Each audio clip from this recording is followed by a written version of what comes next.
네, 오늘 은하수 다방 독서 모임 2회 시작하도록 하겠습니다.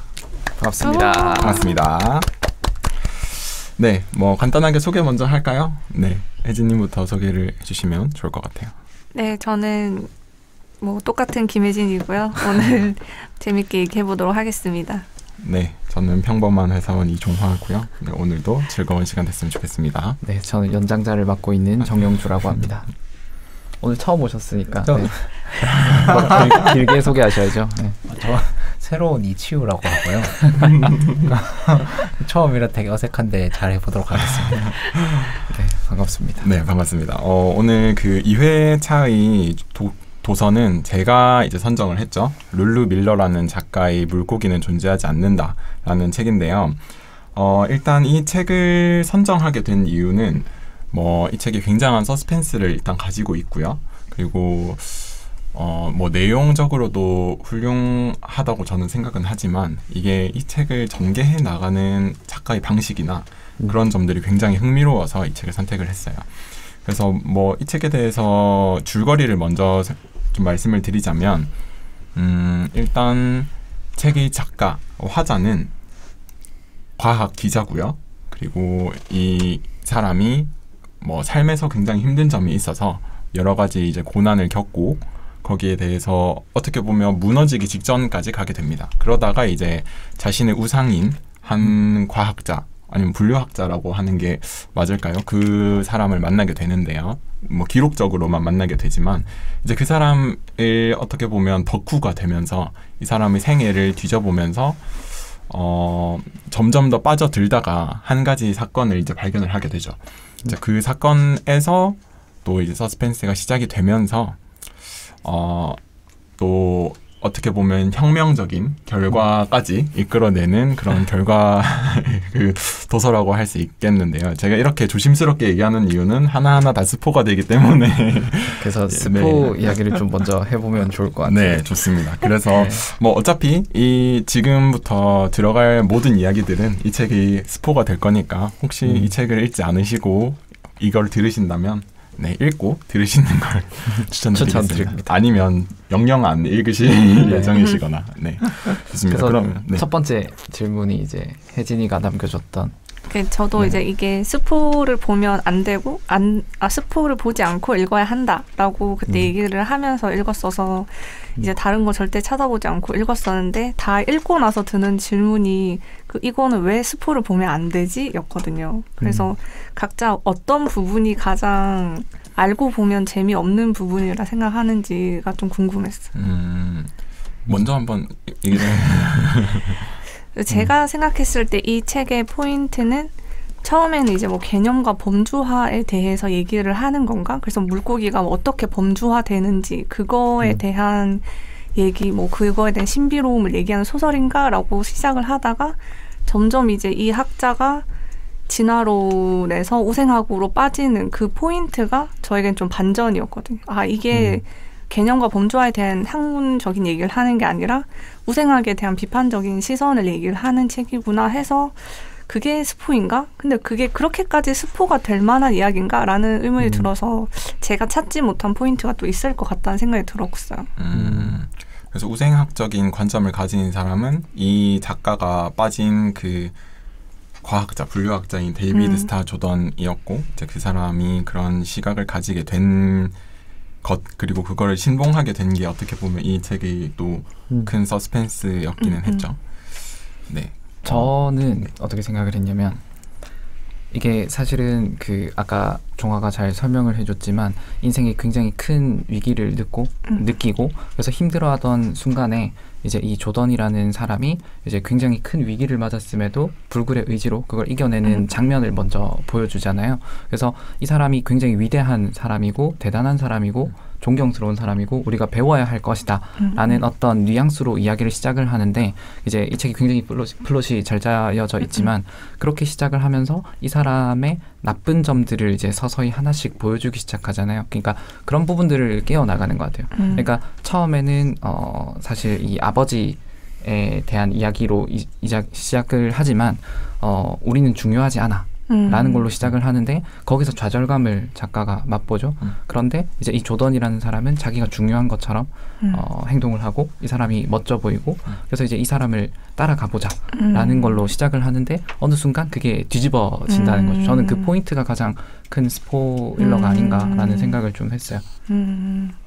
치우는 저는 처음에 이 책을 실제로 빌려서 종이책으로 반 정도 읽다가 너무 재미가 없어서 반납을 하고 그저께 이제 이 전자책으로 다 읽었거든요.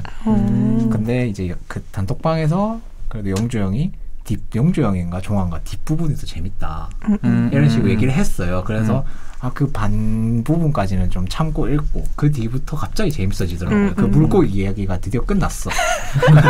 뭐 이름도 모르겠고 막 그런 게 너무 많은데 그게 끝나고 이제 종의 기원이 나오면서 이 사람이 그 긍정적 자기 기만의 잘못된 방향으로 가는 부분이 점점 보이기 시작하더라고요. 그래서 처음에 읽을 때는 사실 그냥 뭐 대부분 다 좀 좋은 책이 그렇듯이 뭐 잘난 사람은 뭐 역경을 이겨내고 더 잘 갔다 뭐 이런 내용인 줄 알았는데 알고 보니 그런 게 아니었던 그리고 그 주인공이 그 데이비드 스타 조던의 자서전을 읽는 주인공이 좀 이상하다라고 느끼는 그 포인트부터가 좀 여기서는 스포를 하면 안 되겠다라고 느껴졌어요. 저도 그런 포인트였었어요. 네. 저도 가장 큰 이 책의 스포를 보지 않고 봐야 되는 가장 큰 이유는 책이 어떻게 스토리를 진행하는지가 굉장히 매력적인 것 같은데 첫 부분, 그러니까 절반까지의 부분은 데이비드 스타 조던에 대해서 굉장히 긍정적이고 어떻게 보면 위인전을 쓰듯이 묘사를 하잖아요. 그리고 막 이 사람을 무슨 뭐 설화의 주인공 같이 그런 식으로도 이야기를 하고요. 그래서 이 사람에 대해서 굉장히 매력적으로 느끼게 해줘요. 근데 중간중간부터 자기 자신에 대해서 화자가 자기 자신에 대해서 이야기를 하는 것도 그렇고 이 사람이 왜 이러지? 라는 부분들이 좀 있거든요. 뭐 그 불륜을 해가지고 헤어지고 이런 것 같이 뭐 불륜까지는 아니지 바람을 펴가지고 헤어지고 이런 과정 같이 작가가 이런다고? 그러면 이런 사람이 좋아하는 사람이 옳은 사람인가? 라는 생각도 가지게 되게 되고 그리고 이제 데이비드 스타 조던이 그 명성에 금이 가게 되는 사건을 보여주면서 이 사람이 이런 사람이었다고? 그러면 이 사람이 대단한 사람이 아닌가? 라는 생각도 슬슬 하게 되고요. 또 이제 그 시점이 되면서 작가가 약간 돌리기 시작해요.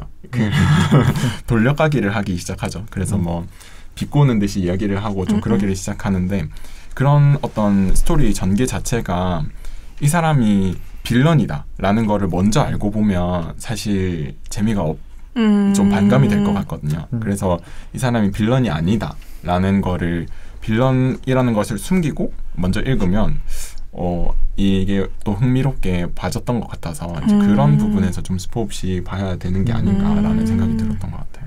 하긴 완전히 뻔했을 것 같아요. 듣고 보니까 그게 이제 빌런이다라고 시작했으면 너무 소설의 플롯이 뻔하고 그냥 독자들도 이제 이 사람이랑 뭔가 깨달음을 얻으려나 봐라는 식으로 가다가 갑자기 이렇게 바뀌는 그 맞아요. 포인트가 진짜로 이 극을 재밌게 만들어주는 포인트인 것 같기도 하고 또 미국 사회가 우생학이 엄청 붐이었다가 또 죽어가는 그런 역사적 흐름이랑도 좀 비슷한 것 같기도 하고 그런 게 좀 담겨있는 플롯인 것 같네요. 갑자기 생각해보니까. 그래서 그건 좀 충격적이었어요. 우생학이라는 게 우리가 되게 낯선 개념이고 뭐 사실 독일 이 정도 생각을 했었는데 그게 미국에서 어떻게 보면 더 먼저 합법화가 되고 그런 과정들이 있다는 게 굉장히 좀 신선했고요.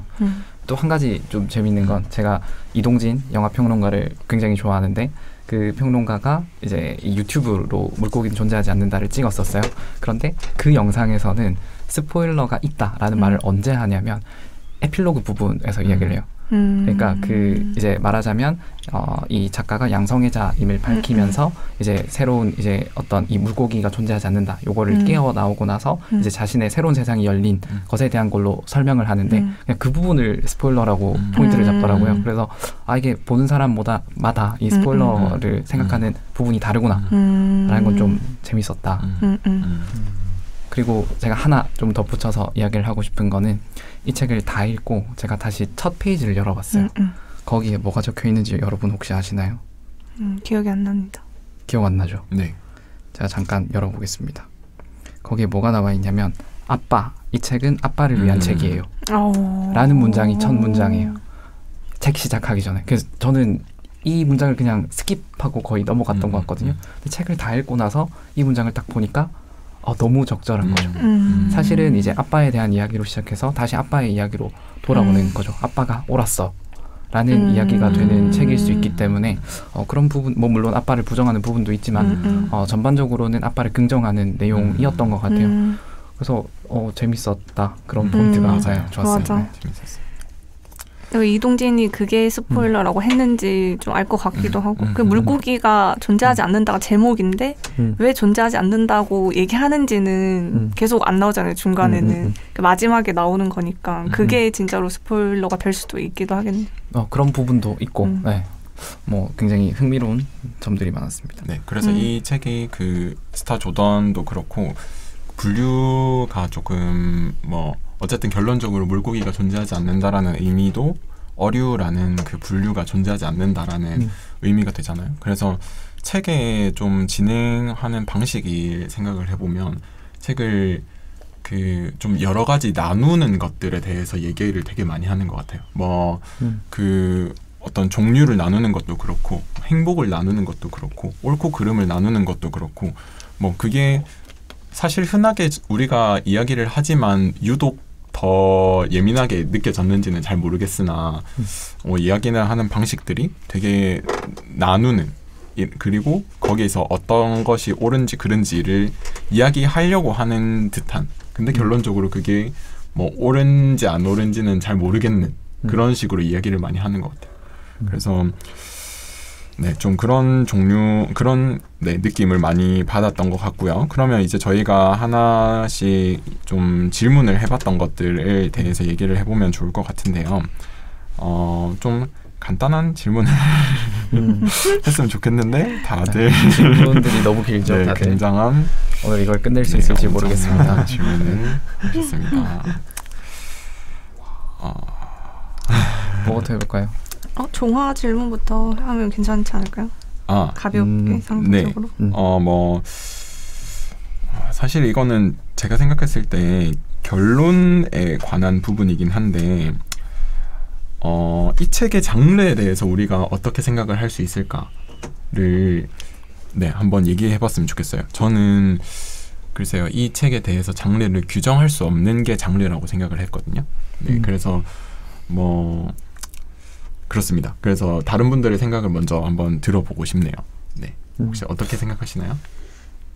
츄 먼저.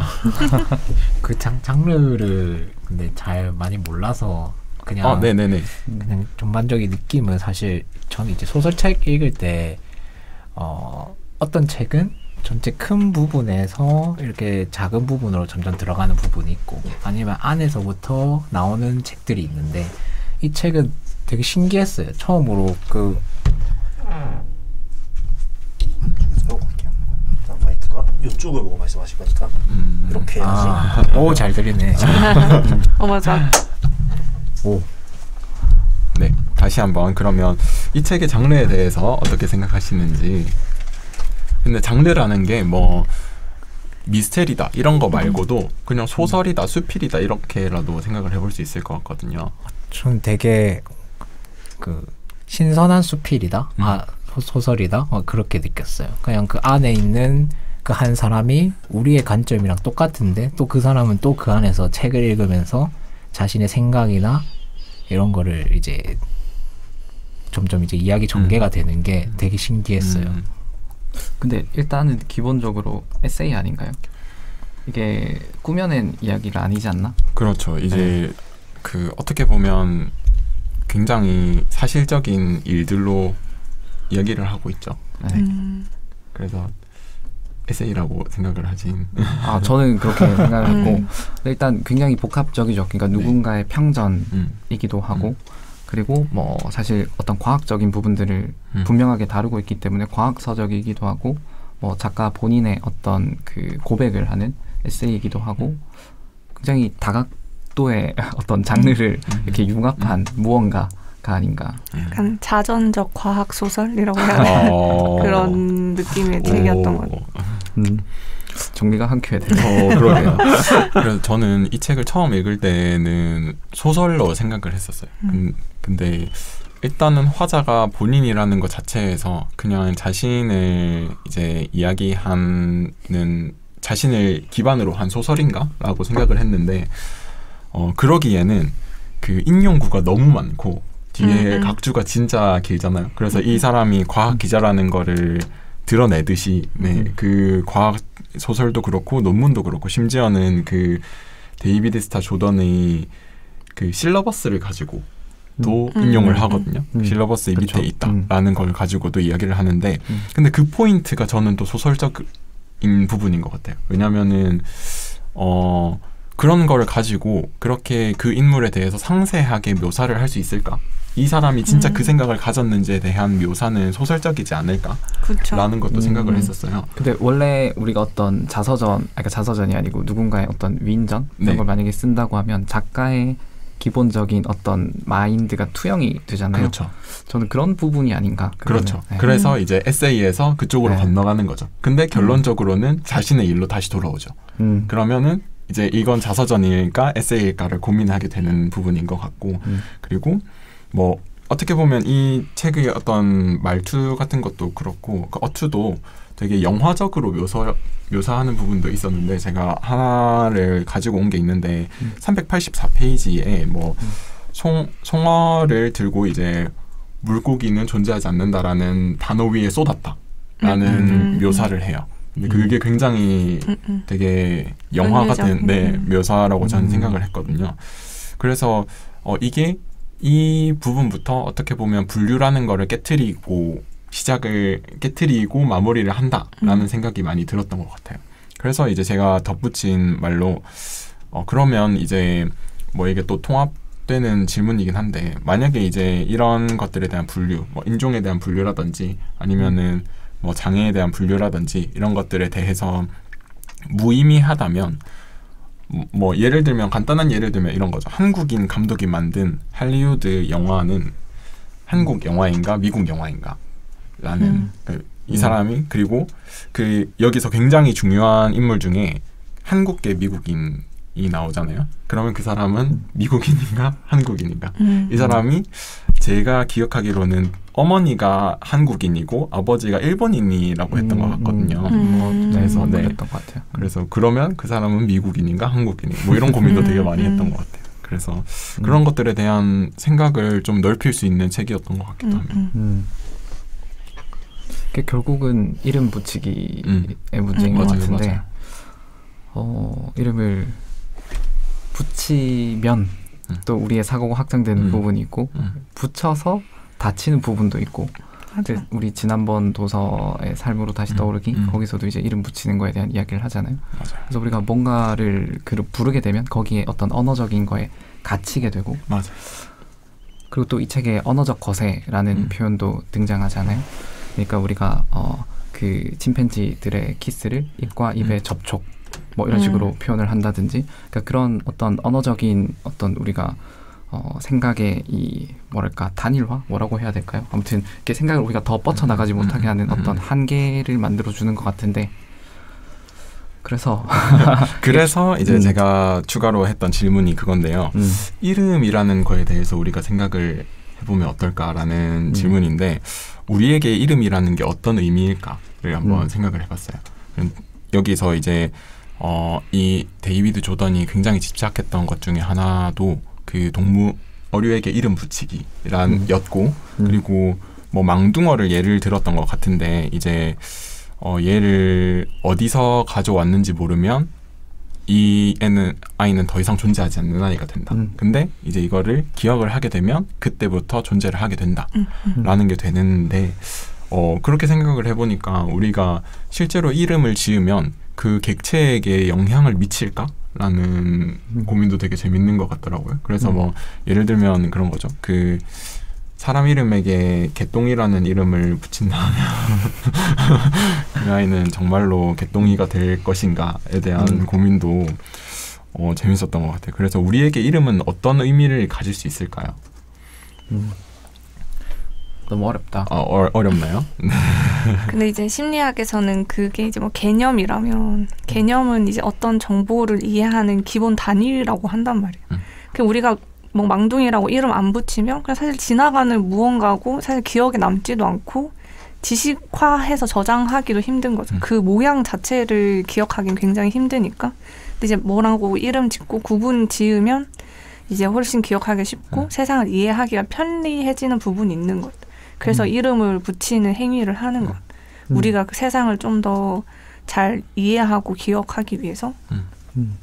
그 지구과학에서도 비슷한 예가 있는데 구름 있잖아요. 저희가 뭐 정란운 아니면 뭐 권저군 뭐 이런 권운 뭐 이런 단어들 들어보셨을 텐데 그런 단어를 룩 하워드라고 하는 그 기상학자가 붙였어요. 근데 이제 그걸 붙였을 때 누가 가장 좋아했느냐라고 하면 시인들과 소설가들이 가장 좋아했다고요. 왜냐하면 이제 우리가 어떤 그 뭐 문학 하시는 분들은 단어 수집가잖아요. 그래서 그분들이 뭔가 작품에 뭔가를 서술을 할 때 언어가 없는 거죠.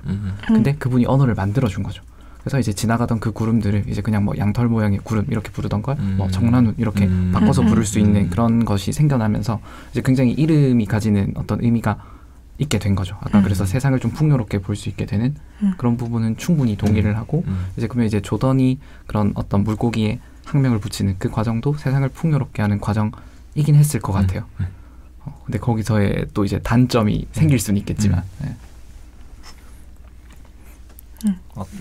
그 이름 붙이는 게 이제 사람들이 자기가 관념화 시켜서 좀 더 자기 세상을 이해도를 점점 더 높여가는 행위라고 생각했거든요. 저는 그냥 조던이 그렇게 뭔가 이름 붙이는 게 조금 집착? 조금 더 좀 강박적인 게 더 많이 느껴졌어요. 이 세상을 좀 내가 이해하고 싶은 세상으로 만들고 싶다. 이런 느낌으로. 그래서 이름을 좀 강박적으로 지으려고 했던 것처럼 느껴졌어요. 그래서 이게 이름을 짓는다는 것도 되게 중요한 도구인 것 같지만 그런 게 있잖아요. 그 우리가 공감이 되게 이름을 붙이는 것과 그렇지 않게 이름을 붙이는 것들의 차이도 좀 있는 것 같아요. 그래서 뭐 예를 들어서 제가 이거를 이제 저의 언어로 네모라고 표현을 한다면 이제 더 이상의 그 의미가 없을 수도 있잖아요. 그냥 저만 이상한 사람이 될 수도 있는데 그런 데이비드 조던 같이 좀 어떻게 보면 이제 높은 위치에 있는 사람이 얘는 네모야 라고 하면 이제 그거를 우기기 시작하면서 어떻게든 말이 되게 하는 그런 것들도 여기서 되게 많이 어떻게 이어졌고 또 그게 우생학적인 측면에서 그 내용을 주장하는 바에서도 좀 묻어 나왔던 것 같기도 합니다. 뭐 그 흑인에 대한 정의라든지 아니면 장애에 대한 정의라든지 이런 것들이 특성이라든지 그런 것도 있었던 것 같아요.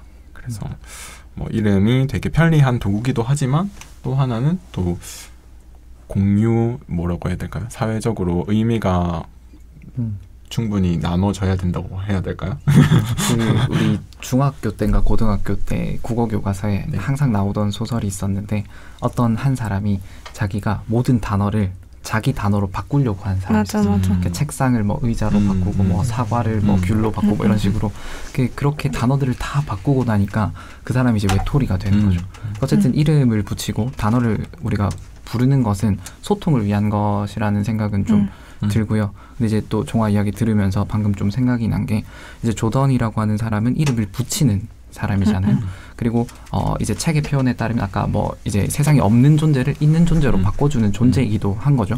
그러다 보니까 이 이름을 붙이는 것, 그 행위 자체가 어떻게 보면 자신이 좀 신격화될 수 있는 그런 것 같기도 해요. 그래서 이 사람이 더 자기 확신과 자기 기만이 강해진 게 아닌가 그런 생각도 좀 들기는 하네요. 문득. 근데 사실 그 생명체들도 다 자기만의 삶이 있는데 걔네를 그냥 다 표본화해서 이름 그 다 집어서 넣는다는 행위 자체도 사실은 자기가 더 뛰어난 존재고 그 동물들은 이제 자기의 지식의 탐구를 위해서 언제든지 이용당할 수 있는 그런 존재로 해석했으니까 그렇게 행위도 하는 것 같아요. 그게 이제 결국 또 그 책에서 중요하게 다루는 사다리 개념으로 맞아요. 연결이 되는 게 아닌가 그런 생각이 좀 드는 것 같아요. 네. 방금 저희가 이제 그 영주 형이 해주셨던 질문 6번과 7번을 조금 걸터서 이야기를 또 해본 것 같네요. 자, 그러면 그 질문 7번을 마저 한번 이야기해 보도록 할까요? 그래서 이 긍정적 착각을 어떻게 사악한 힘이 되지 않게 견제를 할 수 있는가? 한번 긍정적 착각에 대해서 말씀을 한번 해주시죠. 어떤 의미인지. 일단은 그 이 책에 나와 있는 단어들을 가지고 제가 제목을 썼는데 좀 부연을 하면 이제 이 책에 그러니까 서두에서 우리가 이야기를 했지만 이 데이비드 스타 조던이라는 사람이 굉장히 대단한 사람처럼 묘사가 되고 본받을 점이 많은 사람처럼 얘기가 된다는 거죠. 그래서 사실은 이제 이 사람이 하는 이야기들이 굉장히 설득력 있는 말들처럼 들려요. 그러니까 예를 들면 이 사람이 가지고 있는 행복에 대한 생각, 이 사람은 또 카르페디엠이라는 구호를 굉장히 뭐 이 실라버스에서도 많이 이야기를 하듯이 이제 굉장히 많이 이야기를 하던 사람이고 실제로도 현재를 사는 사람처럼 보이기도 하고 어쨌든 이 사람의 삶, 이 사람의 말, 뭐 혹은 이제 뭐 이 작가의 말일 수도 있을 거고 우리 주변에 또 떠돌고 있는 수많은 또 이야기들이 있겠죠. 그런 설득력 있는 말들 속에서 우리가 본질을 꿰뚫을 수 있는 능력을 어떻게 얻을 건가? 그래서 이제 그 어떤 설득력 있는 말이라는 걸 이제 제가 긍정적 뭐 착각 이런 식으로 좀 표현을 해봤고요. 그게 이제 뭐 이 책에서는 우생학으로 연결되는 사악한 힘이 될 수도 있었다라는 거죠. 그런 것들을 우리가 어떻게 좀 견제를 할까라는 좀 뭐 인생을 살면서 중요한 질문이 아닌가라는 그런 생각이 듭니다. 뭐 생각 있으신가요? 사실 근데 저는 과학을 하잖아요. 그래서 이제 1학년 학과 1학년 때부터 이런 걸 배운단 말이에요. 이런 자세에 대해서. 그래서 과학자가 자기의 이제 뭔가 우월감과 그리고 뭔가 자기가 밝힌 게 마치 진리인 것처럼 마치 뭐 종교적인 뭔가 가치가 있는 뭔가 힘 있는 말인 것처럼 이렇게 여기게 되면 이제 자기 오만의 길에 빠지게 되는 거죠. 이 데이비드 스타 조던처럼. 그래서 항상 반박할 수 있는 가설을 세워야 하고 누구나 검증할 수 있고 그리고 누구나 측정할 수 있는 방식으로 이제 연구를 해야 한다. 이런 걸 막 1학년 때부터 배운단 말이에요. 왜냐하면 심리는 더 그런 방향으로 활용될 수가 있고 사기꾼들이 굉장히 많을 수 있는 분야이기 때문에 이제 더 그런 부분을 강조하는 것 같아요. 그래서 이제 데이비드 스타 조던을 보면서 그런 부분에서 굉장히 자기의 기준을 잃었던 사람. 근데 사실 그런 과학자들이 굉장히 많고 그리고 예전에도 뭐 지구가 태양 주변을 도는지 태양이 지구 주변을 도는지 그거에 대해서 종교적인 가치에 의해서 그 말을 받아주지 않았었잖아요. 그래서 그런 오류가 벌어질 위험이 지금 현대사회에도 있을 수 있다고 저는 생각을 하거든요. 그래서 항상 그런 긍정적인 착각이나 이런 걸 막기 위해서는 계속 내 말이 항상 반박될 수 있는 여지 그리고 새로운 진리가 생겨날 수 있고 내가 찾은 게 다가 아닐 수 있고 그 사실을 받아들일 수 있는 약간 용기가 필요한 것 같아요. 본인의 마음 자세가 중요하다. 그 자세가 중요한. 그래서 그 좀 이어지는 질문을 좀 해보고 싶은데요. 그 이제 조던의 스승이 있었죠. 아가시. 아가시가 하지 못했던 것 중에 하나는 진화론을 받아들이지 못했던 거. 근데 이제 이 데이비드는 진화론을 우아하게 받아들였다고 표현을 하고 있죠. 그래서 우아하게 받아들였는데 근데 이제 이분이 또 한 가지 받아들이지 못했던 것은 우생학이 비과학적이라는 걸 받아들이지 못했단 말이죠. 그래서 결국은 이제 스승처럼 본인도 하지 못한 것인 거죠. 그래서 왜 이렇게 우리가 받아들이지 못할까? 그러니까 다시 말해서 사다리가 없다는 것을 이제 이 조던은 받아들이지 못했다라는 거죠. 그래서 저는 이제 이 질문이 왜 우리가 꼰대가 되는가라는 질문이기도 하고 또 한 가지 이제 이 작가의 아버지를 얘기해 보면 작가의 아버지는 물고기가 존재하지 않는다는 것을 또 받아들이지 못했죠. 그래서 그렇게 이야기를 하는 거죠. 아직 내가 해방되지 않은 것으로부터 해방되기에는 너무 늙었어. 이렇게 표현을 하는데 그래서 우리가 이 왜 세월의 힘에 짓눌려서 이 책에선 또 낙천성의 방패라는 표현을 제시를 하는데 우리가 왜 이런 그 방패가 점점 강해지는가 그 얘기를 또 좀 해보고 싶은 생각이 좀 들었어요. 제가 생각했을 때는 에너지가 부족해서 이걸 새로운 걸 받아들일 때는 너무 에너지가 많이 좀 든다. 그런 거죠. 그 내가 원래 지금까지 이제 살아왔던 거를 돌아봤을 때 앞으로의 삶을 지속하는 데 있어서 그 에너지가 소요되는 것들에 대한 풀을 점점 알게 되잖아요. 뭐 이거 할 때 이 정도의 힘이 들고 저거 할 때 저 정도의 힘이 들고에 대해서는 라는 거를 알게 되잖아요.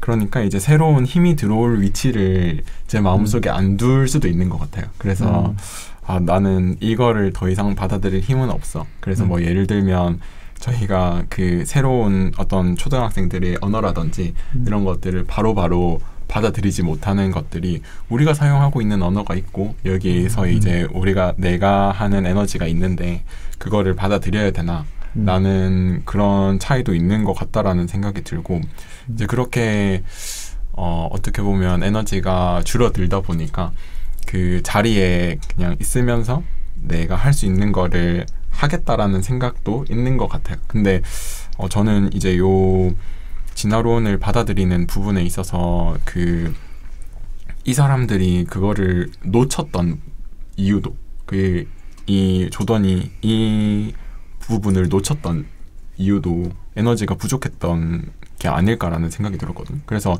여기서 아가씨의 다윈의 조카였나요? 그 아가씨의 조카였나요? 그리고 프랜시스 볼턴이라는 인물이 나오잖아요. 볼턴이, 근데 그 인물도 되게 우생학적인 시각을 가지게 되잖아요.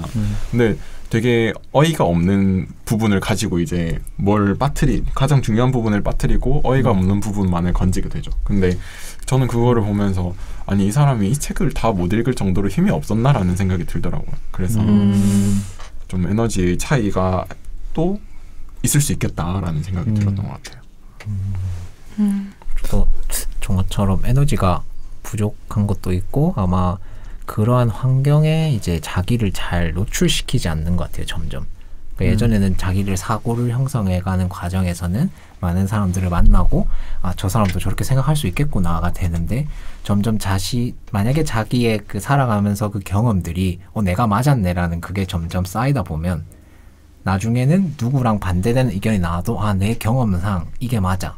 내 경험상 그렇게 하더라. 관례더라. 이런 말을 많이 하더라고요. 저도 업무할 때 되게 높은 사람들이 제가 이거 왜 이렇게 하냐 이러면 관례상 그래. 아니면 그냥 경험상 그래 왔어. 라는 말을 많이 하더라고요. 그래서 사실 그거를 자기가 그 경험이 그렇다고 해도 난 이렇게 생각한다. 이런 좀 풀이 좀 넓은 사람들이 많은 그런 데 던져보면 당연히 반대 의견이 나올 수 있는데 아마 그렇게까지는 안 하는 것 같아요. 그냥 그렇게 해서 큰 문제도 없었고 그냥 자기 경험이 고착화 점점 되는 그래서 그런 것 같습니다. 그리고 특히나 이게 꼰대가 될 수 있는 위치인 게 지배적인 위치에 있잖아요. 그래서 선택권이 있는 거죠. 내가 이거를 받아들일 수 있다 없다가 선택권이 있어서 선택권. 네, 그것도 좋은 만약에 이게 내가 이거를 선택할 수 없이 그냥 벼랑 끝으로 놓아져 있는 상황이라면 당장 이거를 받아들이지 않으면 잘린다. 그러면 당연히 하겠죠. 그렇지 않고 내가 좀 어떻게 보면 지배적인 위치에 있어서 이 사람들을 컨트롤할 수 있다라는 생각이 되면 좀 선택을 하게 되는 것 같아요. 그러면 그 생각이 좀 들어요. 그러니까 아가씨는 이미 스타 학자였고 이제 그 제자였던 조던은 이제 학계에 발을 들인 사람이었고 근데 그 사람이 학계에서 이름을 얻기 위해서는 당연히 주류 학문을 받아들일 수밖에 없었겠네요. 선택권이 없었죠. 조던에게는. 아가씨는 이미 스타였고 그런 측면에서는 또 그 종의 기원을 받아들일 수 있었던 이유가 아닐까. 그런 생각이 드네요. 네. 근데 이제 바른 과학자의 자세를 가진다면 이제 아니라고 생각하는 비판적인 자세를 가지는 게 중요한데 그래서 이제 저도 지도 받을 때 다른 대학원생들이 이 사람이 이렇게 얘기했다라는 걸 주장으로 삼으면 엄청 혼내신단 말이에요. 교수님들이. 그 사람이 그렇게 얘기한 것으로 너의 주장이 마치 좀 더 이렇게 가중치가 있는 것처럼 만들지 말라고. 그냥 진짜 사실 그 연구 결과로 말할 수 있는 것들로만 내 주장을 받침해야 되지. 마치 유명한 학자가 그렇게 말했으니까 이게 진리인 것처럼 사실인 것처럼 근거로 사용해서 내 주장을 뒷받침을 하면 안 된다라는 걸 많이 얘기를 하는데 그런 부분에서 데이비드 스타 조던이 잘 하지 못했던 게 아닌가라는 생각도 들고 그리고 그 꼰대 얘기에서 그 꼰대가 하는 행위들도 여기서 얘기하는 약간 긍정적 착각 중에 하나일 수도 있지 않을까? 내가 틀린 사실들은 이제 사실 흐린 눈으로 잘 보지 않고 내가 맞았던 예시들만 계속 생각을 하면서 그래서 이제 사실 그게 적용되지 않는 경우가 더 많을 수도 있는데 내가 했던 대로 하는 게 발레적으로 더 잘 돼라는 얘기를 하는 게 되지 않을까 그런 생각도 들었어요. 그러니까 이게 어떻게 보면 내가 하던 게 맞아 이렇게 되고 너가 하던 게 틀려 이렇게 하는 게 그게 진짜 꼰대의 기본 어떻게 보면 자세잖아요. 그럼 그런 것들이 굉장히 큰 영향을 미치는 것 같은데 그래서 이제 제가 또 생각한 질문으로 하나 넘어가 보면 제가 단어들의 어떤 힘에 대해서 한번 생각을 해봤었어요. 그래서 요거를 제가 이후에 그 적은 거라서 한번 공유만 해드릴게요. 그 저희 단톡방에 공유 한번 해드릴게요. 우리가 단어를 어떻게 이야기를 하는지 단어들의 힘에 대해서 한번 생각을 해봤었는데 잠시만요. 사실 이 작가가 아버지에게 처음에 그런 얘기를 듣죠. 너는 중요하지 않아 라고 하고 거기에 대해서 충격을 받아요. 근데 만약에 그 아버지가 너는 중요해 근데 다른 사람들도 중요해 라고 얘기했으면 어땠을까 라는 생각을 한번 해봤었어요. 그래서 마찬가지로 이제 긍정적 착각이라는 것도 좋을 수도 있다. 그러니까 내가 할 수 있다, 나는 중요하다라는 것이 어떻게 보면 착각일 수도 있고 그 능력이 뛰어나다라는 게 착각일 수도 있잖아요. 근데 그것까지는 괜찮아. 근데 다른 사람들도 중요해 라는 걸로 간다면 내가 나를 살아가는 힘도 있고 다른 사람들을 존중할 수 있는 힘도 생기지 않을까라는 생각이 들더라고요. 그래서 저는 처음에 아버지가 얘기했을 때 왜 그런 식으로 얘기를 했을까? 이렇게 얘기하면 되지 않나라는 생각이 들었어요. 그래서 그랬으면 조금 달라졌을 수도 있겠다라는 생각이 들었어요. 네, 그래서 뭐 민들레 원칙도 이야기가 나오지만 그 좋은 풀도 잡초가 될 수 있고 잡초도 좋은 풀이 될 수 있다, 약초가 될 수 있다 이렇게 얘기를 하잖아요. 그러면 그 이전에 모든 풀은 좋다라는 거를 생각으로 해봐도 되지 않을까라는 생각도 들더라고요. 이게 너무 이상적이긴 하지만 이런 생각을 가지고 있다면 좀 더 그죠? 더 좋게 살 수 있지 않을까. 좋은 포인트인 것 같아요. 네. 근데 왜 그랬을까를 좀 변호를 한번 그러니까 감정이입을 해서 해보자면 우리가 내가 중요하다라는 건 너무 자연스럽게 습득하는 개념인 것 같아요. 근데 이제 이 책에서도 이야기를 하지만 내가 중요하다라는 생각에 빠져들면 이제 극단적이 되면 조던이 될 수 있는 거죠. 그래서 그것을 경계하고자 하는 포인트였던 것 같고 그래서 그 생각을 깨기에는 중요하지 않다라는 게 더 깨기 쉬운 포인트인 것 같아요. 그러니까 내가 중요하다 하고 남들도 중요하다 하면 약간 위계가 있는 것 같아요. 내가 중요하다가 먼저 등장해버렸기 때문에 우리가 거기에 방점이 찍히고 나면 뒷말이 안 들릴 수가 있는 거죠. 그런데 중요하지 않아 라고 하면 그럼 뭐지? 라고 하면서 그 뒷단계를 생각해보게 되는 어떤 생각의 절차? 상 이런 표현이 나오지 않았을까라는 변호를 한번 해봅니다. 맞아. 네. 저도 만약에 제가 아빠였으면 그래 우리는 중요한 존재는 아니야. 근데 너는 나에게 중요해라고 얘기했을 거예요. 왜냐면 너는 내 딸이니까. 그 사실 뒤에서도 그런 얘기들 나오잖아요. 그런 뭐 레즈비언 커플이 될 때 그 연인이라든지 아니면은 그 우생아 그 수용소에서 나와서 살고 있는 그 두 여자분이 나오는데 뭐 어떻게 살게 됐냐 이런 얘기를 하니까 농담 삼아 나 때문에 살았지 이렇게 얘기하잖아요. 사실은 서로에게 중요한 사람이 되어준 거죠. 그래서 뭔가 제가 아빠였다면 차라리 그렇게 얘기해주지 않았을까. 그러면 딸이 그 정도로 상처받진 않았을 것 같은데.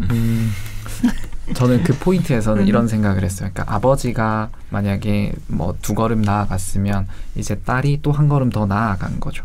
그러니까 사실 그 부분이 나오잖아요. 아니야, 우리는 중요해. 라는 마지막에 그러니까 아빠의 말을 부정하면서 우리는中요해 라고 하면서 관계의 중요성, 서로가 서로의 버팀목이 되는 거, 그 이야기로 넘어가게 되는데 이제 거기까지 아빠가 못 갔던 거죠. 맞아. 그러니까 작가는 이제 한 발 더 나간 거죠. 그래서 이제 이 책에도 그 우리는 중요해요 라는 말이 굉장히 임팩트 있게 다가오고 그리고 이제 이 우리가 사회를 바꾸는 열쇠를 돌리기 위해서 우리가 해야 하는 일은 단어들을 신중하게 다루는 것이다 라는 말도 하거든요. 그래서 이제 그렇게 이야기를 했을 때 저는 그래서 그런 어떤 그물망의 힘이라든지 이런 것들을 이야기를 할 때 역시 그 다른 사람이 중요한 것만큼 나도 중요하고 그리고 이제 그것들이 내가 힘을 낼 수 있는 만큼 다른 사람들도 힘을 낼 수 있다 라는 것이 좀 이제 서로의 시너지를 낼 수 있다라고 생각을 했는데 근데 말씀하신 부분과 같이 중요하지 않다고도 해서 뭐 이 말이 좀 이상한데 중요하지 않다고 해서 중요하지 않은 게 아니잖아요. 그래서 그런 면에서도 그런 게 오히려 또 힘이 될 수도 있겠다라는 생각이 드네요. 그럼 뭐 결론적으로 아버지가 한마디만 더 해줬었더라면 그죠?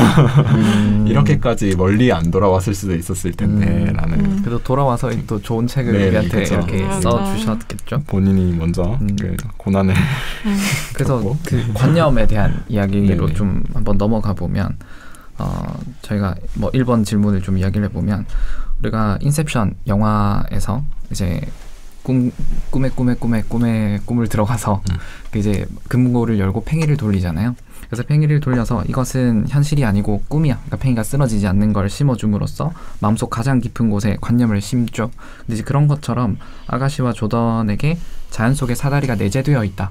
라는 믿음이 아주 뿌리 깊은 그런 관념의 씨앗이었던 것 같아요. 근데 이제 저는 거기서 이제 또 한 가지로 드는 생각이 이 책을 읽으면서 혼돈이 지배한다는 표현이 정말 많이 나와요. 그래서 저는 이 룰루 밀러라는 작가가 이 세상은 혼돈이 지배한다라는 것이 이 작가의 또 혹은 관념의 씨앗이 아닌가라는 생각이 좀 들더라고요. 그래서 저자가 이제 그 생각 자체에 좀 몰두해 있고 그 생각에 자기 확신에 빠져 있는 것은 아닐까라는 좀 비판적인 생각을 좀 해봤는데요. 왜냐하면 이제 이 책에서 결국 얘기하는 게 우리가 그런 어떤 견제 그리고 의심 이런 것들이 필요하다라고 이야기를 하니까 그 부분에 대한 이야기를 좀 해보면 어떨까라는 생각이 들어요. 그러니까 이 작가가 얘기하는 이 혼돈이라고 하는 게 너무 이 작가가 매몰되어 있는 거 아닌가? 아니면 이제 정말 그게 자연의 법칙일까? 어떻게 생각하세요? 근데 사실 이거는 증명할 수 없는 말이잖아요. 과학적으로 생각하면. 그냥 뭐든 다 불규칙으로 생각을 하면 그냥 혼돈이고 그냥 혼돈이 그냥 지구의 질서야라고 얘기를 하면 사실은 아무것도 증명할 수 없는 말이라서 그래서 이 사람이 그렇게 얘기를 한 게 아닐까. 마치 그 데이비드 스타 조던은 반대로 질서를 찾으려고 했잖아요. 계속. 그건 진짜 과학자들이 하려고 하는 일이라면 이 사람은 반대로 그것을 다 거부하는 그런 말을 하는 것 같아요. 완전한 대비를 이루면서. 저는 근데 이게 그 최근에 또 딴 책을 읽으면서 뭐 그 책을 읽으면 깊은 내용은 아닌데 혼돈을 조금 불확실성으로 좀 바꾸면 저희가 어릴 때는 뭔가 다 내 뜻대로 이루어질 것 같고 이렇게 살다가 점점 크면서 저희가 책임도 늘어나고 내 뜻대로 뭔가 안 되는 걸 배우잖아요. 그 책에서 하는 말이 진짜 어른이란 거는 이렇게 마음대로 안 되는 세상 속에서 약간의 어떻게 보면 지혜, 삶의 지혜 이런 마음대로 안 되지만 그 중에서도 조금이나 일부나마 좀 지혜를 발휘해서 유동적으로 그런 거를 좀 불확실성을 조금 그나마 좀 확실하게 만들어 나가는 게 어른이라고 하더라고요. 그래서 저는 이걸 보면서 그냥 혼돈이 지배하고 있는 게 맞는 것 같아요. 저는 그렇게 딱 거기서 우리가 이제 어떻게 그거를 이렇게 팍 혼돈이 오면 뭐 그 매트릭스 피하는 것처럼 어떻게 이렇게 유연하게 몸을 이렇게 움직여서 피하는지 그게 점점 이제 우리가 늙어가면서 경험치가 쌓여가는 그런 과정인 것 같아요. 그 입장에서 보면 데이비드 조던은 어른일까요? 혼돈을 너무 잘 피해갔죠. 그렇게 얘기하면. 근데 사실 그거를 조금 애매한 것 같아요. 뭔가 지금 우리도 이렇게 토론을 하고 있지만 저희와 다른 누군가의 또 생각이 있을 수도 있잖아요. 조던 너무 멋있다, 너무 잘났다, 이런 사람 있을 수 있기 때문에 사실 조던이 뭐 어린애다, 어른이다 이렇게 막 규정을 지을 수 있는 건 아닌 것 같아요. 다만 규정을 지을 수는 없지만 그 규정이 여러 사람들이 생각하기에 도덕적인 측면이나 아니면 경제적, 사회적인 여러 측면에 봤을 때 이런 합의를 거쳐서 좀 다수결로 이런 사람은 좀 이런 것 같다 이렇게 가는 게 좀 제일 사회적 합의가 필요하다. 그런 것 같아요. 뭔가 딱 이렇다라고 얘기하기에는 되게 조심스러운. 들으면서 생각이 난 게 그제 혼돈이 세상을 지배하고 있다라는 걸 이제 받아들여 버리면 사실 조던이 했던 일을 할 수가 없긴 한 것 같아요. 그러니까 뭐 세상이 혼돈이니까 이제 뭐 나의 이 에탄올 표본들이 다 깨지고 불이 나고 그랬을 때 그럼 혼돈을 받아들여야지 하고 거기서 이제 멈춰버렸을 것 같은데 이분은 나아갔다는 거죠. 근데 이제 이분이 분명히 뭐 혜진이 질문이랑도 좀 연결될 수도 있지만 이분이 학문적 성취를 이룬 건 맞잖아요. 뭐 그게 결과적으로 뭐 지금 현대에 이르러서 뭐 의미가 좀 퇴색됐을 수는 있겠지만 어쨌든 이분이 학문적 성취를 이룬 건 맞고 그러면 우리가 사실 이 책의 서두에서 그것을 굉장히 자연스럽게 우리가 받아들이면서 시작하잖아요. 이분의 성취가 위대한 것이야. 뭐 작가가 그렇게 쓰기도 했지만 우리가 그걸 자연스럽게 받아들이면서 시작을 했는데 그럼 어떤 보편적 가치로 봤을 때 굉장히 위대한 일을 한 건 맞죠. 그 면에서. 그런데 이제 이 작가가 이야기하는 대로 혼돈이 세상을 지배한다. 라는 걸 수용해버리면 이제 그런 성취는 없는 것이죠. 그럼 이제 우리의 어떤 뭐 가치관의 문제겠지만 어디 방점을 찍어야 할 건가? 항상 이제 고민이 되는 문제인 거죠. 그럼 이제 그런 시련과 고난이 닥쳤을 때 세상은 원래 이런 거야 하고 우리는 그냥 이제 체념을 해버리는 게 자연스럽고 그래야 하는 것인가? 근데 거기서 조금 생각이 드는 게 그렇게 왔을 때 세상은 원래 이런 거야 하면서 원래 더 나아가지 않나요? 제가 저는 그냥 경험상 막 그렇게 뭔가 제가 너무 열망하고 뭔가 정말 진짜 엄청난 걸 바쳐서 기대했던 게 안 됐을 때 되게 탁 떨어진 것처럼 되게 좌절을 했었는데 오기가 생기더라고요. 네가 뭔데 내 인생에서 뭐 가로막냐 이런 식으로 저는 나아갔거든요. 그렇죠. 혼돈을 부정하신 거죠. 아니, 부정한 건가요? 그렇죠. 네가 뭔데? 자연 네가 뭔데? 난 짱이야 이거잖아요. 긍정적 착각을 기반으로. 그렇죠. 그러니까 그렇게 해서 이제 부정을 한 결국은 이제 성취를 하셨고 지금 이제 또 좋은 또 목표를 달성하셨잖아요. 그러니까 그런 측면에서 봤을 때 이게 마냥 이제 이 작가의 말에 우리가 설득당해야 하는 것인가?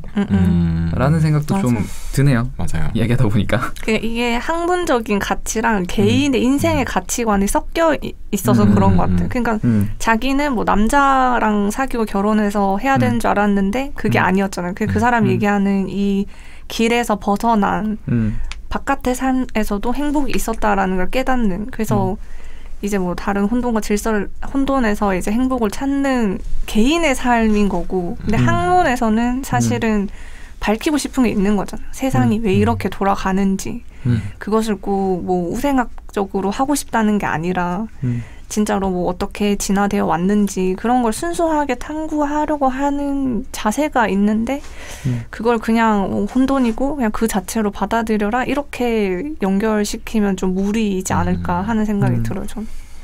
그 면에서는 좀 이 책의 비판점들이 좀 있을 수 있을 것 같아요. 네, 제가 아까 그 에너지가 부족하다는 거에 이어서 굉장히 문과적인 발언을 하나 하자면 네. 자기 편이 없어서 그랬지 않았을까. 그러니까 내 편이 있고 없고의 차이인 것 같은데 데이비드 조던은 자기 편이 없어서 이 생물들을 자기 편으로 만들려고 했던 것 같아요. 그래서 내 편들이 주변에 없어서 주변에서 자꾸 그 아내가 죽고 아니면 형이 죽고 이런 여러 가지 일련의 사건들이 있었잖아요. 그런 데 있어서 자기가 많이 부정당하고 그리고 힘이 없이 그렇게 나락으로 떨어지게 되죠. 나름의 그 인생에서.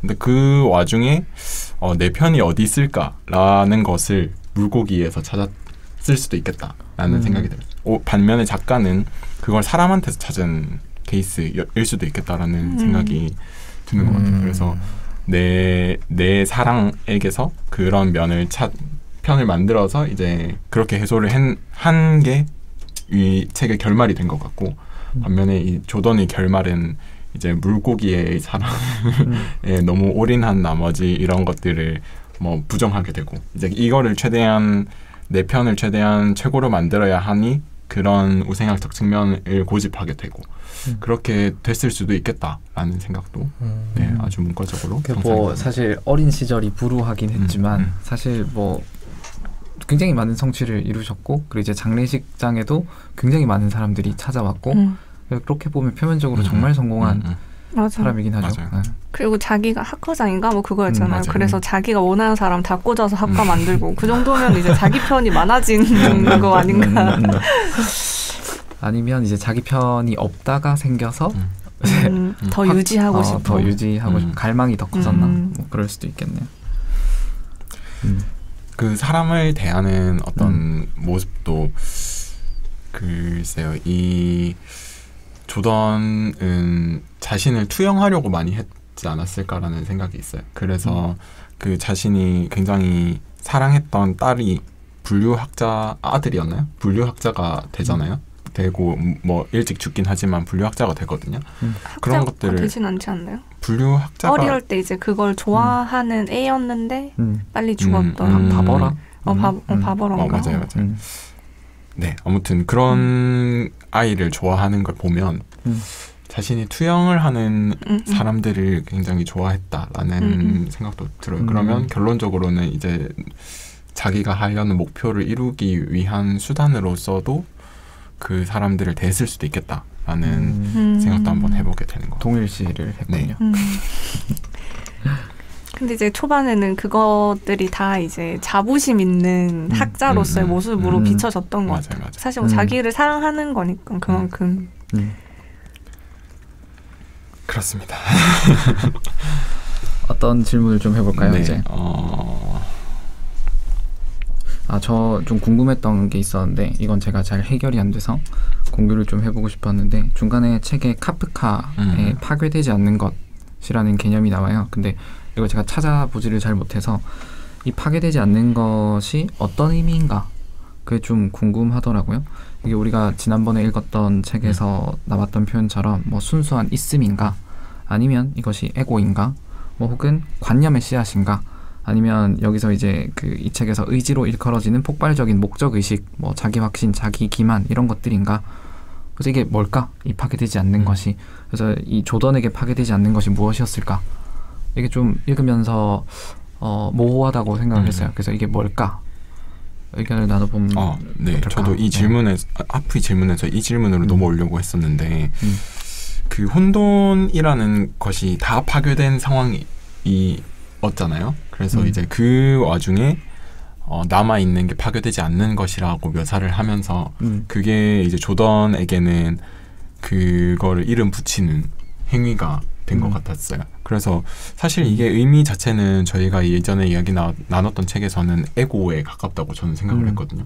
근데 이게 파괴되지 않는다는 거는 조금 신기한 거예요. 그 책이랑은 좀 더 반대잖아요. 그렇죠. 그러니까 네. 우리가 읽었던 책과 상충되는 부분이 맞아요, 있는 맞아요. 거죠. 그래서 저는 처음에 이게 순수한 있음을 얘기하는 것인가? 라고 생각을 했거든요. 근데 내용을 보면 좀 에고인 것 같아요. 맞아요. 그러니까 또 뒤에 덧붙이는 말이 이것이 우리를 파멸시킬 수 있는 요소기도 하다라고 이야기를 표현을 하잖아요. 그래서 그러면 순수한 있음이 나를 파괴시키진 않을 텐데 약간 그렇게 생각을 해보니까 그럼 이건 에고인가? 약간 그런 생각이 들더라고요. 조던에게 파괴되지 않는 것은 그럼 이제 이름 붙이는 것이다.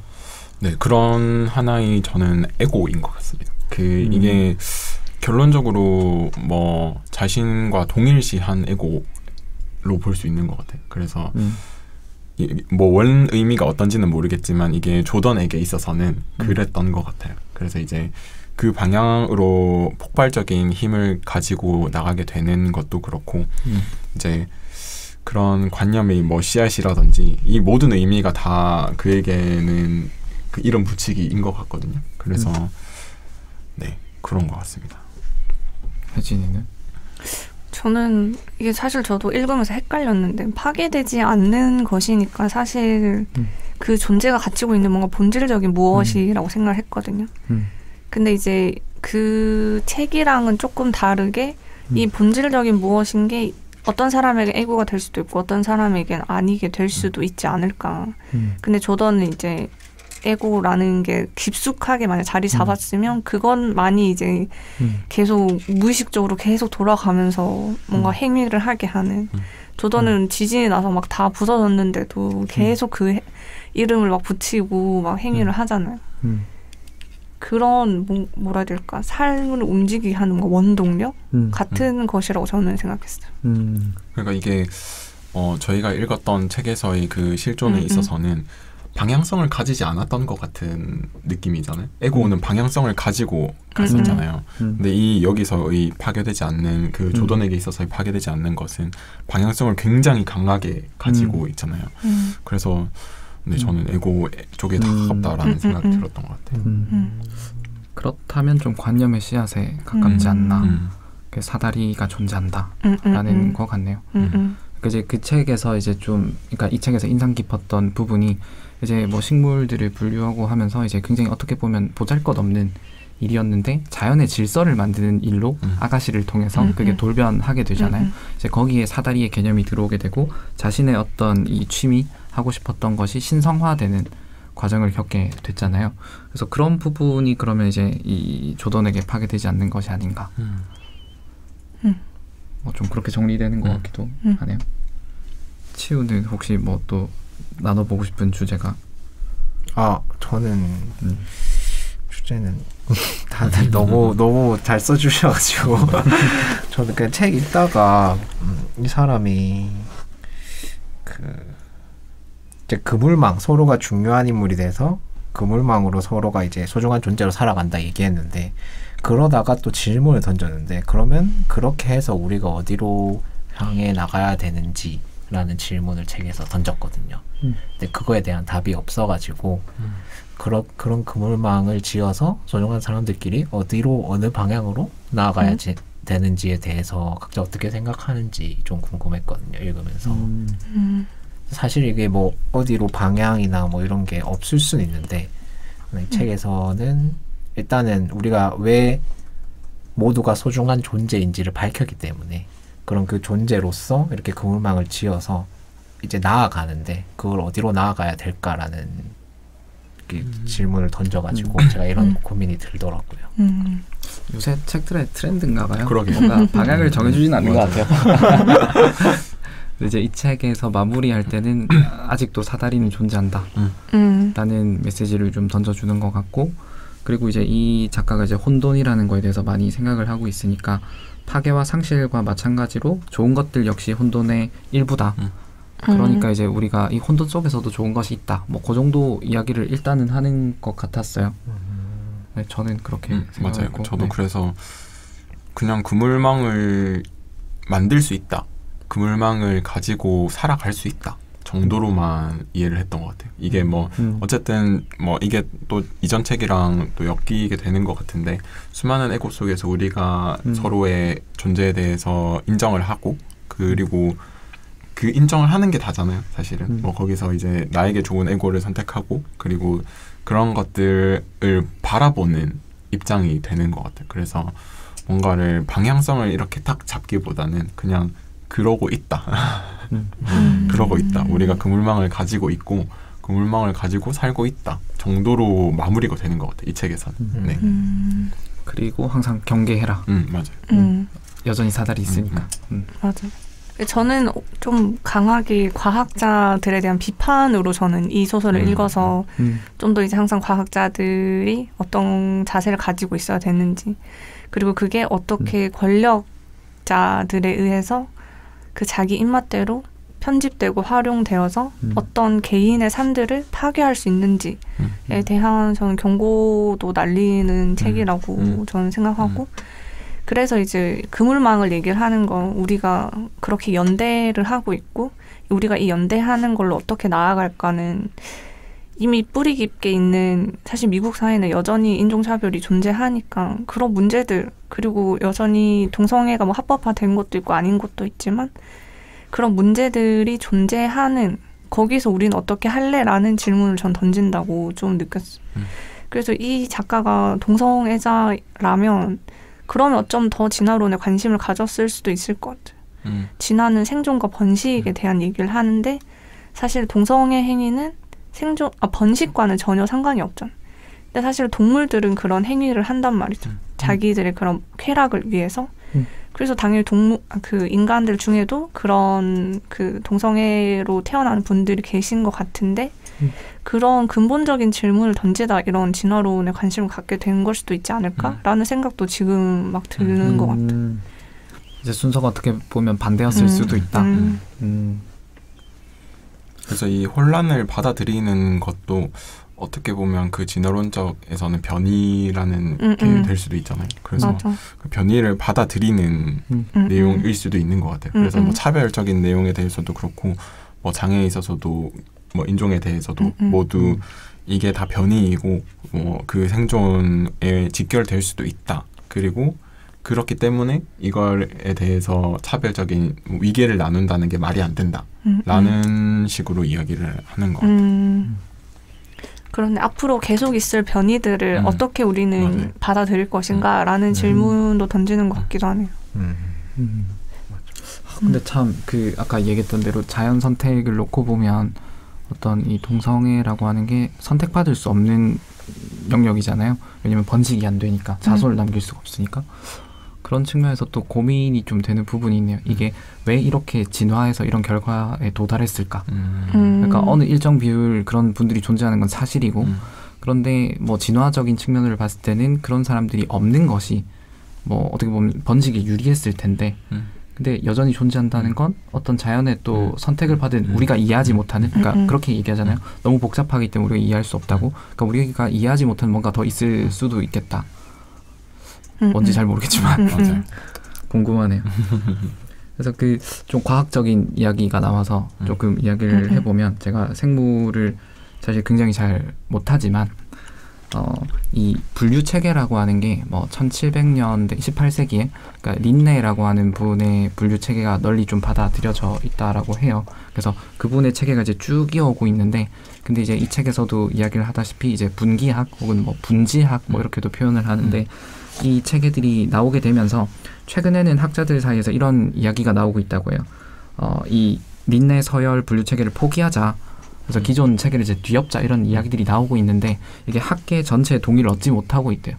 그래서 이제 그거에 대해서 이제 제가 조금 생각을 해봤는데 그 유발 하라리의 호모데우스 책에서 나오는 표현인데 물리학자 막스 플랑크라는 사람이 과학은 장례식만큼 진보한다 라는 말을 했대요. 그러니까 이제 어떻게 보면 나이 드신 분들이 이제 돌아가시고 이제 옛 이론들이 이제 좀 뿌리 뽑혀야 이제 패러다임이 바뀔 수 있는 게 아닌가 뭐 이런 이야기도 좀 하더라고요. 그래서 이 책을 읽으면서 그런 부분들이 좀 재밌어서 한번 이야기를 해봤습니다.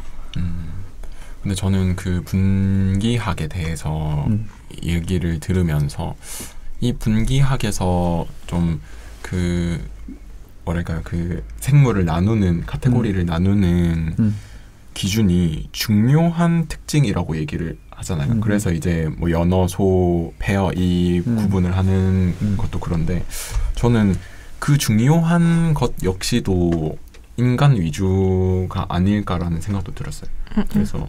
그래서 그 부분도 좀 사실 재밌는 부분인데 사실 이제 소, 연어, 페어 이렇게 놓고 봤을 때 우리의 직관을 동원했을 때는 소가 가장 멀리 있는 것처럼 보인다라고 이야기를 하잖아요. 근데 이제 그럼 이제 직관보다는 우리가 과학적 방법론을 도입해야 된다라는 이야기가 되지만 또 책의 중간 부분 또 읽다 보면 우리가 이 동물을 또 분기를 하기 위해서 어떤 그 중요한 특징들을 뽑아내려고 했을 때 컴퓨터의 도움을 받아서 랜덤하게 뿌려서 유선적인 정보가 가장 멀리 떨어져 있는 거 가장 가까운 거 이렇게 찾다 보면 특징이 없다는 거죠. 이제 거기엔 또 인간의 직관이 필요하다는 거죠. 그러니까 이게 굉장히 미묘한 부분인 것 같아요. 직관을 부정해야 될 때도 있고 직관을 동원해야 될 때가 있고 근데 이제 그 부분에서 우리가 생각을 해봤을 때는 좀 중요한 것이 과학적인 논증 절차의 유무가 아닌가. 우리가 중요한 과학적인 태도는 뭐 아까 혜진이도 잘 이야기를 했지만 우리가 틀릴 수 있다. 뭐 지금 얘기하는 건 언제든지 뒤집어질 수 있다라는 전제를 가지고 계속해서 검증하려고 하고 그 논증 절차를 따라가는 게 아닌가. 그렇게 놓고 봤을 때 지금의 이 분기학이라고 하는 거는 그런 절차를 좀 잘 따라가고 있는 편이 아닌가. 그 정도인 것 같아요. 그러면 이게 질문이 맞나? 그 기준이 계속해서 바뀌게 되는 바뀔 수 건가요? 있겠죠. 물론. 네. 물론 이제 그게 쉽게 바뀌긴 어렵겠죠. 이미 그러니까 어떤 과학이 바뀌려고 하면 반증 사례가 대부분 나와야 되는데 지금 현재 우리가 새로운 생물을 발견하지 못해서 현재 우리가 알고 있는 종의 수가 미래에도 같다라고 하면 바뀌기 힘들겠죠. 근데 새로운 종을 발견했는데 너무나 반증 사례인 거죠. 기존 카테고리에 들어오지 않는. 그럼 우리가 뭔가 뒤집어질 수도 있겠죠. 그래서 저는 그 뭐 이게 반증하는 그 물고기에 대해서 반증하는 이제 예시로 산에 있는 것들에서도 얘기를 하잖아요. 그래서 뭐 산에 있는 새와 나무와 사람이 동일한가 뭐 이런 주제를 예로 들잖아요. 근데 또 어떻게 생각해 보면 결론적으로 같게 될 수도 있겠다라는 생각도 드는 거예요. 만약에 예를 들어서 진짜 뿌리 내려서 사는 게 삶에 가장 유리한 방식이라면 물고기도 갑자기 헤엄치다가 뿌리를 내려서 살아갈 수도 있겠다. 그러면은 또 비슷해지는 거 아닌가 뭐 이런 생각도 드는 거예요. 그래서 그렇게 생각하면 물고기가 존재할 수도 있지 않나라는 생각도 들고 뭐 오히려 또 아무것도 존재하지 않는다라는 생각도 들었던 것 같고 그래서 결론적으로 이제 이게 분류에 대해서 의미 없다라고 얘기하는 말이 거기서도 또 한번 느껴졌던 것 같아요. 저는 제가 느끼기로 이렇게 되면 분류가 진짜 의미가 없어질 수도 있겠다라는 생각도 하게 됐던 것 같아요. 그러니까 이게 참 어려운 문제인 것 같아요. 맞아요. 그러니까 이게 좀 서두에 우리가 얘기했던 부분이지만 분류를 하게 되었을 때 이해 폭이 넓어지는 게 분명히 있고 근데 분류를 했기 때문에 다치는 것도 있고 그 부분을 우리가 참 어려운 부분인 것 같은데 맞아요. 일단은 그 산에 있는 뭐 산어류 뭐 이런 표현도 나왔었던 것 같은데 그런 식으로 우리가 분류를 하지 않는 이유는 뭐 학문적인 관점을 좀 들여다봐야 될 것 같은데 학문은 좀 효율적인 걸 따라가는 것 같아요. 그러니까 뭐 오컴의 면도날 뭐 이런 개념이 있잖아요. 그러니까 우리가 가장 뭔가를 설명할 때 가장 단순한 논리 절차를 따라가야 된다. 긴 거보다는 짧은 게 더 좋다. 뭐 이런 철학적인 관념 안에 있는 것 같아요. 뭐 사실 산에 살고 바다에 살고 너무 다르잖아요. 너무 달라서 그렇게 분류할 수도 있겠지만 그게 효율적이지 않다. 뭐 이런 측면이 아닐지.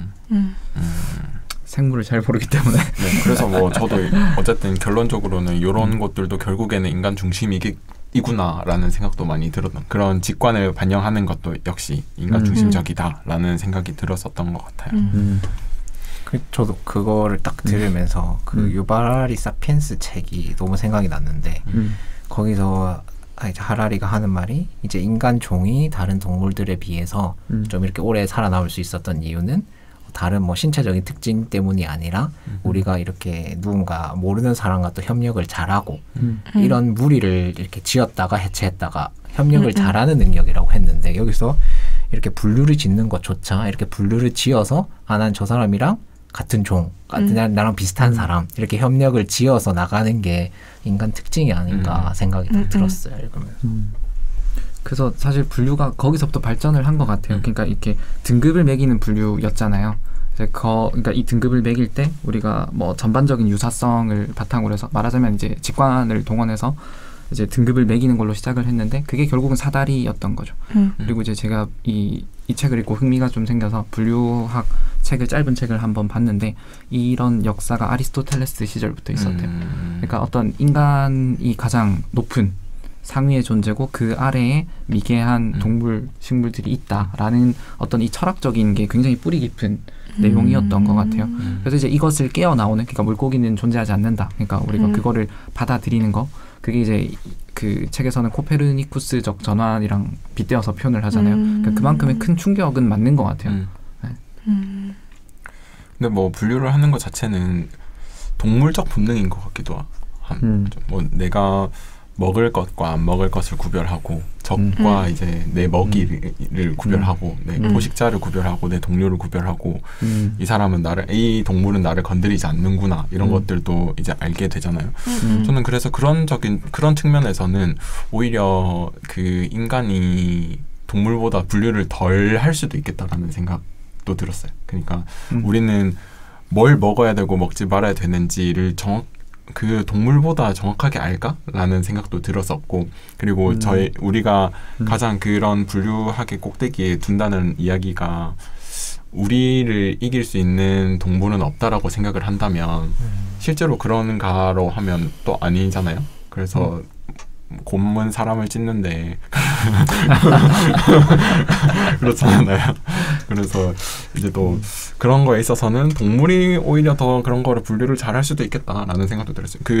다른 예로 그 지능에 대해서 이야기를 할 때 새가 씨앗을 구별하는 것도 이야기를 하고 뭐 위치를 기억하는 거 이런 것도 이야기를 하는데 어떻게 보면 그런 것도 새가 더 분류를 잘 하고 이런 위치들을 나눌 수 있었기 때문은 아닐까라는 생각도 해봤었습니다. 그럼 이제 우리가 이 이야기를 심화하려면 뇌과학 쪽으로 가야 되는 게 아닌가. 이게 아마 다음 책은 뇌과학 책이 될 것 같기도 한데 이렇게 또 스토리 라인이 재밌습니다. 이어지네요. 네.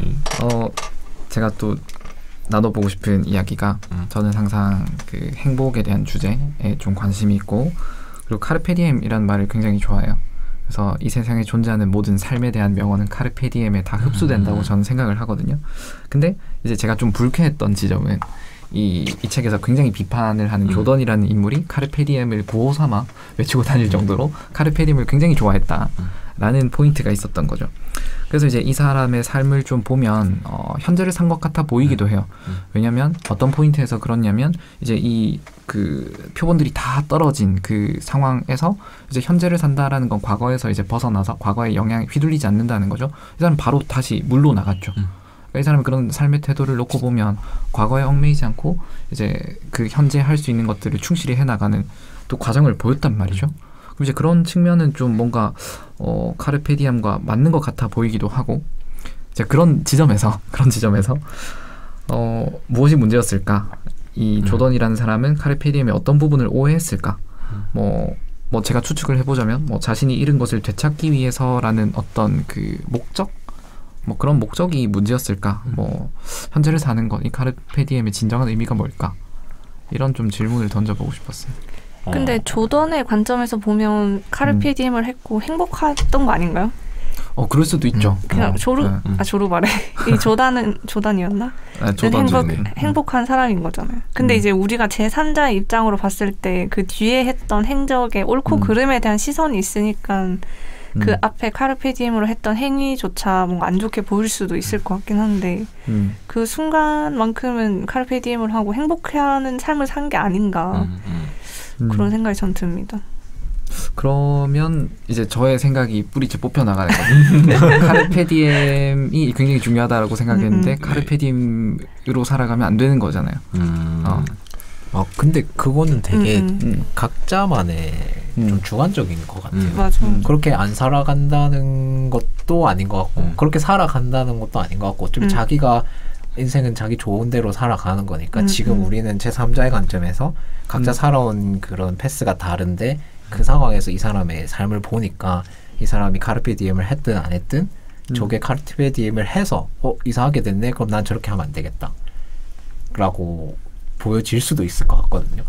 그러니까 그냥 그 사람의 관점에서만 딱 봤을 때는 정말 재밌게 살다 간 것 같아요.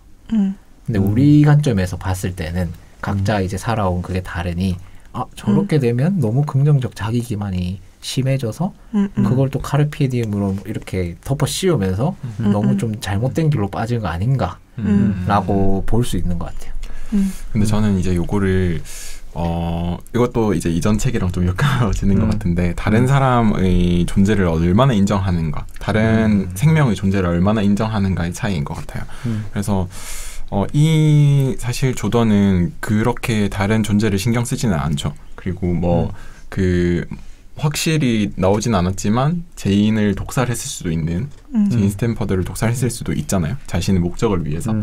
근데 이제 그렇게 한번 생각을 해보면 그 어벤져스의 타노스는 카르페디엠을 아주 잘했잖아요. 그런 거죠. 그러면 타노스 입장에서 네, 그렇죠. 타노스 입장에서는 굉장히 자기가 할 수 있는 업무를 다 했죠. 그리고 완수를 했잖아요. 근데 그 과정에서 이제 자기가 사랑하는 딸을 죽이고, 그렇죠. 여러 가지들을 희생하고, 실제로도 마지막에 50%의 그 존재를 사라지게 만들잖아요. 자신의 목적을 위해서.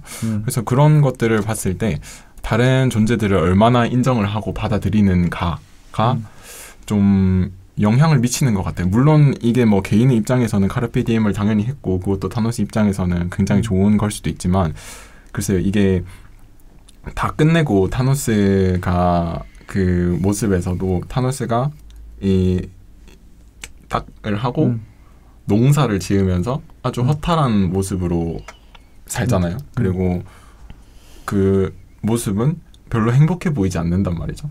그래서 그런 것도 한번 생각을 해보면 그 이게 뭐 존재를 받아들이고 안 들이고 그게 원인이 됐을지는 모르겠으나 뭐 그렇게 다른 존재를 받아들이고 다른 방식으로 좀 그런 거를 했다면 또 다른 삶을 살 수도 있지 않았을까? 그 이후가 또 괜찮지 않았을까? 같은 의미로 조던도 이 다른 존재에 대해서 좀 더 받아들이고 그걸 인정하고 다른 방식으로 했다면 이 자기가 가지고 있는 방향성을 더 옳은 방향으로 갈 수도 있지 않았을까라는 생각도 드는 거죠. 일단 타노스와의 공통점은 명확한 것 같아요. 자기가 우월한 존재다. 나는 중요한 존재. 그러니까 에고가 굉장히 강한 사람인 거죠. 그래서 자기가 해결해야 돼. 라는 포인트가 있었던 것 같아요. 뭐 조던도 그렇고 타노스도 그렇고. 근데 이제 저는 여기서 이제 어떤 그 포인트로 이야기를 하고 싶냐면 저는 그 타노스도 그렇고 이 조던도 그렇고 진정한 의미로서의 카르페디엠이어선 안 될 것 같아요. 그 카르페디엠 말과 근데 이제 그것을 논리적으로 뭐 논리적으로 설명이 되는 건지 모르겠지만 그러니까 이게 왜 카르페디엠이 아닌가라는 철학적인 검토를 좀 해보고 싶은 거죠. 뭐 근데 이게 제 고정관념일 수도 있어요. 그 사람은 정말 카르페디엠을 했고 카르페디엠을 했으나 이런 일이 벌어질 수 있다 라는 이야기가 될 수도 있고 그러나 아니면 이제 이 사람들은 카르페디엠을 오해한 것이다 그런 측면이 될 수도 있을 것 같아요. 제가 왜 그렇게 생각을 했냐면 우리 앞에서 읽은 책 같은 경우에는 결국 이제 그 책은 순수한 있음은 현재 순간에 있는 거잖아요. 그래서 그 책이 말하는 순수한 있음은 카르페디엠이라고 저는 생각을 했고 거기서는 타노스나 이런 조던을 이제 부정하는 책이겠죠. 그래서 그런 측면으로 보면 저는 카르페디엠과 이 타노스, 조던의 삶은 다른 게 아닌가. 그냥 선한 영향력 여부의 차이인 것 같아요. 형이 말하는 거 보면은 카르페디엠을 할 때 사실 그 부자들도 돈이 많지만 계속 기부를 하는 것도 살짝 이거랑 좀 비슷한 것 같아요. 자기가 이 인간 사회에 자기가 좋은 일을 해서 선한 영향력까지 끼칠 수 있으면 그게 진정한 의미의 카르페디엠이 또 될 수도 있지 않을까 또 생각이 드네요. 저는 제가 말씀드린 거는 그거랑 조금 다른데 그러니까 선한 영향력이라는 거는 선한이라는 이 기준이 들어가잖아요. 그러니까 이거에 대한 기준이 또 내 관념이 들어가기 때문에 어떻게 보면 여기에 대한 선한이라는 의미는 조던이 생각했을 때 자기가 한 일이 선한일 수도 있잖아요. 그리고 그렇죠. 히틀러 입장에서는 신성한 일이라고 생각했죠. 자기가 선한이라고 생각할 수도 있잖아요. 그래서 그런 게 아니라 다른 존재를 인정하면서 내가 할 수 있는 것들을 하는 거의 차이인 것 같아요. 물론 그 방식은 굉장히 어렵겠지만 근데 이 인물들은 다른 사람의 존재를 인정을 했다고는 볼 수 없는 거죠. 네, 그 내가 모르는 사람을 죽이는 것도 마찬가지잖아요. 그래 내가 모르는 사람은 내가 모르니까 없어라는 거의 그런 생각으로 하게 되는 거죠. 그래서 내 편인 쪽을 대하는 게 아니라 그냥 뭐 아무것도 없는 사람처럼 대하고 그리고 사실 그 물고기를 대하는 태도 역시 뭐 그냥 죽이잖아요. 그래서 그것도 어떻게 보면 그 존재를 온전히 인정하는 건 아닐 수도 있겠다라는 생각도 드는 거죠. 그래서 뭐 그 존재를 인정하는 한에서 내가 할 수 있는 것들을 하는 것이 카르페 디엠이 아닐까라는 생각이 드는 것 같아요. 그래서 굉장히 어려운 내용인 것 같은데 이제 이렇게 되면 좀 타노스와 조던이 네, 그렇지 않음을 또 생각할 수 있지 않을까. 혜진이는? 저는 카르페 디엠이 결국 현재를 사는 거 아닌가요? 다른 의미가 더 있나요? 그 말이지만 우리가 그거를 이제 진정한 의미로 우리가 받아들였을 때 어떤 삶의 교훈을 주니까 그 진정한 의미? 그 진정한 의미가 뭔지에 대해서 우리가 생각해 될까요? 아니면? 그렇게 생각을 했어요. 뭐 아니면 그 약간 종아가 이야기하면서 좀 생각이 든 건데 현재라고 하는 건 저는 공간을 포함하는 개념인 것 같아요. 왜냐면 우리가 존재한다는 건 어떤 공간에 있는 것이기 때문에 우리가 거기 있는 거잖아요. 그래서 어떤 포인트, 그 장소에 우리가 있는 거기 때문에 그럼 이제 우리가 이 공간, 이 시간 속에 있다라고 하면 그 현재라고 하는 건 우리를 둘러싼 환경을 다 포함하는 거죠. 그러면 그 환경을 내가 부정하느냐, 받아들이느냐의 차이가 현재를 살아가는 것의 중요한 포인트가 될 수 있다라고 하면 주변 사람들을 받아들이고 인정하고 하는 것은 현재를 살아가는 데 중요한 부분인 것 같아요. 그런데 이제 조던은 자기밖에 없었던 거죠. 타노스도 자기밖에 없었던 거죠. 뭐 딸을 사랑했지만 딸도 상관없이 자기만 중요했던 거죠. 나의 생각. 그러니까 이제 그런 짓을 저지를 수 있지 않았나. 그리고 제가 생각하는 이제 영주 오빠가 지금 찾고 싶은 뭔가 카르페 디엠의 진정한 의미라는 건 지금 여기 이 순간 현재를 사는 건데 그 현재를 사는 그 존재가 왜곡된 시각이 있으면 안 되는 거죠. 그렇죠. 이 환경을 이해하고 받아들일 때 왜곡되지 않은 그 존재 자체로 일단 성립되고 그러고 나서 이제 지금 여기 현재 이 순간을 충실히 살아야지 진정한 카르피엠이 되는 게 아닌가라는 얘기를 하고 싶은 게 아닌가. 단어가 너무 마음에 들어요. 왜곡이라는 단어가 너무 마음에 들어요. 저의 의문이 좀 해결된 것 같습니다. 깔끔하게 정리된 것 같습니다. 혹시 더 나누고 싶은 이야기가 있을까요? 좀 살펴볼까요? 여기 질문은 안 적었는데 그냥 들으면서 궁금했던 점이 저희가 이렇게 계속 분류 얘기를 하는데 지금 이제 전기차로서 이제 전환이 되고 있는데 이 상황에서 우리가 계속 이게 분류를 짓잖아요. 기술은 엄청나게 빠르게 발전하는데 인간 사회에 적용하기 위해서는 그 차차 이제 단계를 밟아야 되고 우리가 이해할 수 있는 범주 안에 넣어놓기 위해 계속 분류를 하는데 법도 그렇고 그러면 우리가 어느 부분까지 이 분류를 지어야 하는지에 대한 궁금증이 생겼어요. 근데 신기술이 계속 들어오고 그럼 우리는 이거를 계속 우리 인간이 받아들이고 이해할 수 있을 정도까지 계속 지연을 시키고 있다는 느낌을 자주 받는데 이것을 계속 분류를 하면서 들어오면서 딱 이건 이거야, 이거는 전기차야, 이거는 이거야 이렇게 하면서 인간이 이해하기 쉽게 만들어 놓는다고 계속 생각이 들거든요. 근데 사실 이런 분류는 되게 저는 좋다고 생각해요. 우리가 이제 생활에 우리 인간이 이해할 수 있게 계속 분류를 하는 부분에 대해서. 근데 이 책은 그런 부분 외적으로도 어떤 하나의 현상에 대해서 분류를 함으로써 우리가 더 넓은 사고를 할 수 있지만 다칠 수 있다는 사고까지 가능성을 보여주는 거잖아요. 그래서 어느 정도까지 우리가 분류를 하는 게 맞을까? 라는 생각이 들었어요. 저는 그게 좀 단계적으로 나뉘어야 될 것 같은데요. 우리가 아이의 입장과 어른의 입장을 생각을 해봤을 때 아이의 입장에서는 뭐 예를 들어서 성별을 생각을 한다고 했을 때 어떤 특정된 뭐 역할을 알려준다거나 아니면은 뭐 생리적 특징을 나눈다거나 그런 식으로 최대한 세세하게 분류를 하잖아요. 막 분류를 해서 얘기를 해주고 알파벳도 그 A, B, C, D를 통합된 알파벳이 아니라 A는 A, B는 B, C는 C, 9구단도 2일은 2, 2는 4, 2, 3은 6 이렇게 쭉 하나하나씩 알려주잖아요.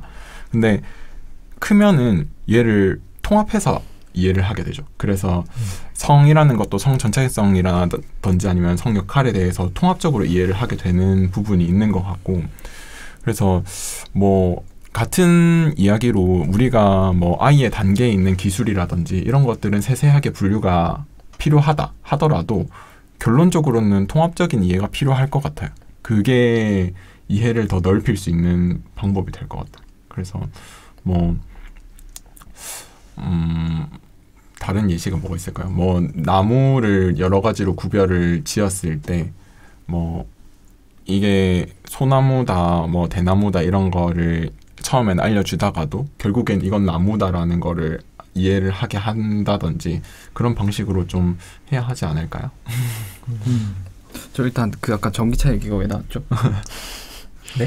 그냥 저 이게 왜냐면 아니 그냥 혹시 지금 관심 분야이신가요? 관심 분야는 아닌데 그냥 듣다 보면 요새 계속 어떤 예전에 이제 비트코인 뭐 하시는 분의 강의를 들을 때 그분이 하시는 말이 이제 인간이 좀 이해하기 쉽게 이렇게 분류를 지음으로써 우리가 이거를 받아들이게 했지. 사실 그건 전기차가 아니라 전기로 가는 어떤 물체일 뿐이고 거기서 파생되는 엄청 많은 요소들이 있는데 그걸 우리가 이렇게 한눈에 못 보니 그냥 전기차라는 이름을 달아서 그냥 받아들일 수 있게 이름을 지었다라는 식으로 얘기를 하더라고요. 그래서 그런 것도 있고 요새 그러니까 우리가 이해를 하기 위해서 단어가 필요하다. 네, 그런 거죠. 그냥 그거를 그렇지 않으면 받아들이기 어려운 그런 것도 있고 그냥 요새 업무하다 보면은 가상화폐를 어떻게 분류를 해야 되냐 이렇게 엄청나게 활발하게 논의 중이거든요. 그래서 되게 뭔가 규정을 지으려 한다. 근데 규정을 짓지 않으면 혼란스럽다고 생각하는 것 같아요. 이 자산을 어떻게 우리가 일반 그런 정보 이용자들한테 보여줘야 될까? 근데 이거를 조금 뭐 사람 조금 악한 마음을 품었을 때 숨길 수도 있고 드러내지 않고 그러니까 그런 부분까지 생각을 많이 하시더라고요. 그래서 분류를 제대로 해서 이게 지금 이 사람이 이거를 어떻게 평가를 하고 있고 어떤 방식으로 재무제표에 반영이 되는지를 제대로 보여줘야 된다. 이렇게 분류를 계속 뭔가 새로운 게 나올 때마다 무슨 세미나가 열리고 저희는 그렇게 계속 분류를 하더라고요. 보여줘야 되니까. 그래서 이게 어디까지 이렇게 계속 분류를 해야 되나 이런 생각이 들더라고요. 그렇게 보면 이제 또 지금 계속 전기차로서 가고 있으니까 그런 것까지 생각을 해가지고 계속 그러니까 소통의 문제인 것 같아요. 그러니까 너와 나가 하는 말이 같아야 되는 거죠. 아까 구름에 이름을 붙이는 것도 뭐 나는 뭉게구름이 뭐 동그랗게 생긴 구름을 생각했는데 뭐 누군가는 뭉게하면 그냥 뭐 굴곡만 없으면 되는 거 아니야? 해서 타원형의 구름을 생각한다든지 그럼 의사소통이 안 되겠죠. 그러니까 그런 어떤 의사소통을 위한 더 이제 집요한 노력이 아닌가. 아까 뭐 가상화폐를 분류한다라는 걸 놓고 봤을 때 그건 일단 어떤 뭐 법적인 부분 때문에 분류를 하는 게 아닌가라는 추측이 좀 되는데 왜냐하면 뭔가 법적으로 봤을 때 이게 자산이냐 아니냐를 놓고 봤을 때 이게 굉장히 뭐 탈세 위험이라든지 그런 게 있을 수도 있으니까 그럼 이제 우리가 그런 불법적인 행동들을 막기 위해서 명확한 규정이 필요한 것이고 그래서 단어를 더 만들고 분류를 하고 구분을 짓고 그런 게 아닐까요? 네. 근데 이제 그렇게 했을 때 계속 뭔가 규정을 짓고 이렇게 했을 때 받아들이는 속도가 조금 느려질 수 있잖아요. 상대적으로 뭐 다른 나라는 좀 더 개방적이어서 빨리 받아들이고 조금 더 뭐 선진국이라고 치면 이걸 정의해야 돼, 이건 정의해야 돼 하나하나 이렇게 탁탁 단계를 밟으면서 천천히 받아들이는 그런 부분에 대해서도 조금 궁금했어요. 그런 게 과연 그렇게 지연을 계속 시키는 게 맞는 일인가? 지연이 될 수도 있지만 빨라질 수도 있지 않나요? 오히려 그게 이해를 더 돕는다면 빨라질 수도 있는 이게 소통의 문제와 동일하게 되는 것 같은데 만약에 그 분류를 하는 게 충분히 이미 공유가 된 상황에서 그런 분류를 한다면 오히려 속도가 더 붙을 수도 있겠다라는 생각도 드는데요. 네. 그렇죠. 뭐 우리가 어떤 규제를 하면서 그 방향으로 나아가지 못하도록 막는 것 같아 보일 수도 있고 한편으론 근데 방금 종아가 이야기했던 대로 사회적 합의가 이루어지고 나면 그때부터는 굉장히 빠른 속도로 갈 수도 있을 것 같아요.